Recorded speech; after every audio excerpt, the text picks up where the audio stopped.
how can we control as many drones as we can with the less people in the loop, whether it's on the ground or in the sky. So we're trying to create a model in which you don't need a pilot anymore. And we're trying to create a model which one person can manage the flights of tens or hundreds or thousands of drones at the same time. So I think there are a few factors in which we as a government can create the infrastructure for the market.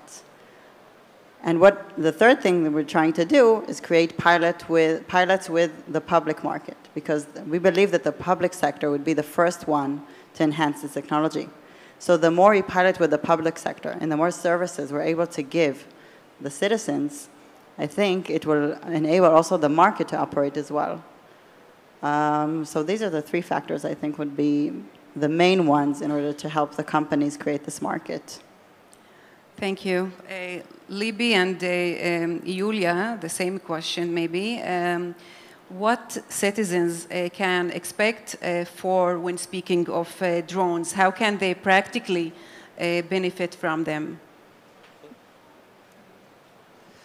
I think there is a conception in the public that within half a year or a year, everyone will receive his sushi and $5 pans from Shane with a drone.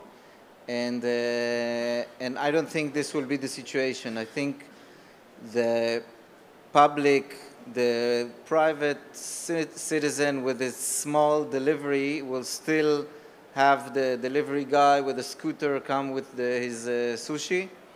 And the first problem or the first thing that we are thinking about is eventually safety.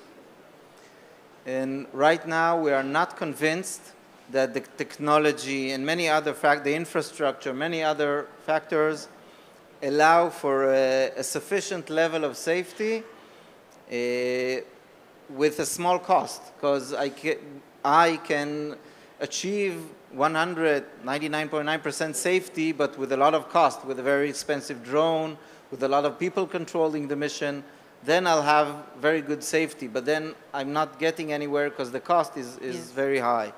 So I think we are first looking at public missions, medicine, urgent needs, first responders, municipalities, government offices, mapping, and this, I think this is the first stage for the next couple of years. To have a 100 shekels sushi delivery, I need the delivery to cost 10 shekels. And it's not something I think we'll see. If I want to have a very high level of safety, I don't think we will be able to achieve this within a year or even two. Yulia, the same question, but maybe also who do you think are the first to make the use of drone services? Okay. First of all, thank you, Libby. Great answer, and totally agree with you. And I would like to add to your answer and your question, Himmat. From my point of view, I think that the key catalyst in this field will be medicine field.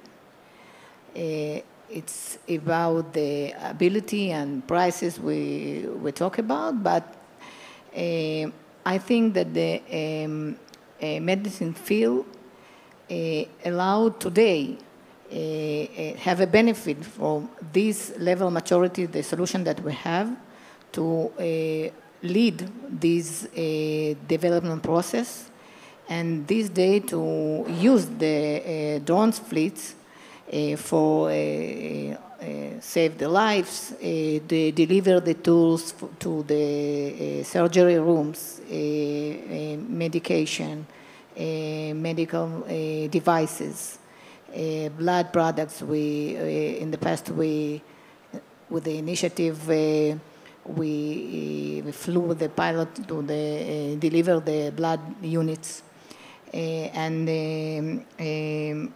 I think this field with will really key catalyze to take the drones used to the next level. Thank you so much. We have time just for one last question. So I'm sure that when we talk about new technologies and new market, you go through many challenges. So what are the challenges you are dealing with these days, each from his or her point of view, starting with you, Itay?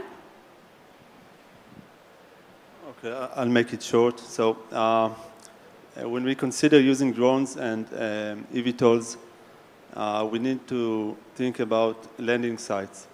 So there are many parameters to take into consideration. For example, the size, the surroundings, and other parameters or features such as the option to charge the eVTOL or the drone.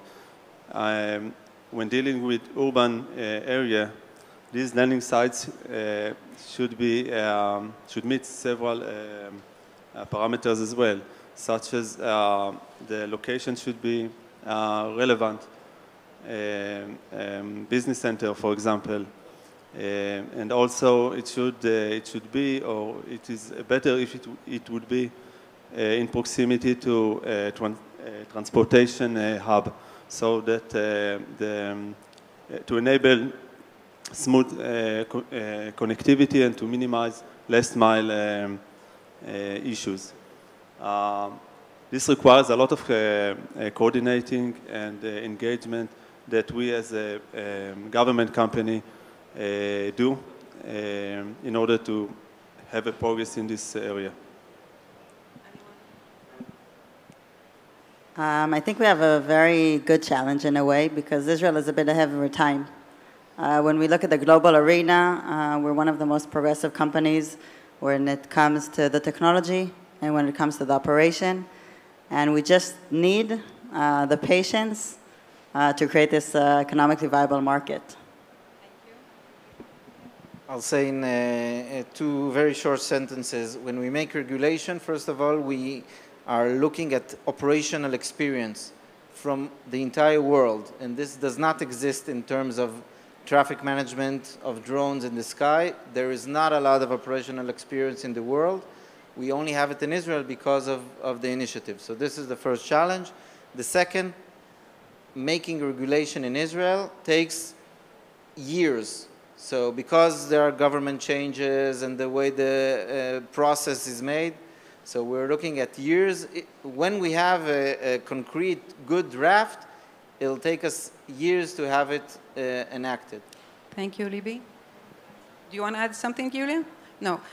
Thank you so much for joining me in this panel. Thank you for sharing this important information. Thank you so much.